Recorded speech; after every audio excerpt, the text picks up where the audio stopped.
Welcome back to Potted Living, the show where we teach you how to grow all kinds of fruits and vegetables on your patio. And in this edition, this episode, I am talking about my Miho Wase Mandarin orange that I recently purchased here in Vancouver.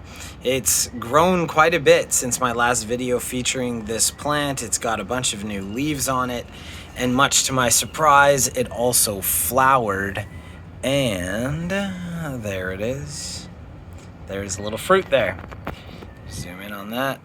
So I do have one little fruit that has shown up on this plant. Now we'll see if the plant is going to get enough light and enough warmth to actually mature that fruit. But I will keep you posted on the progress in a series of videos.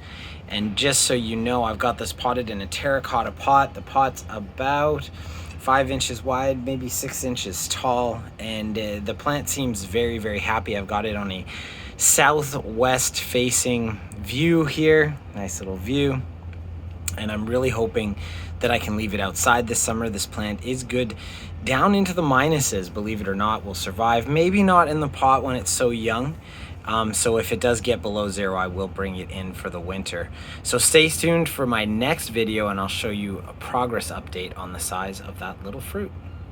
Please do subscribe to my channel and add any comments and questions. I always respond as quick as I can.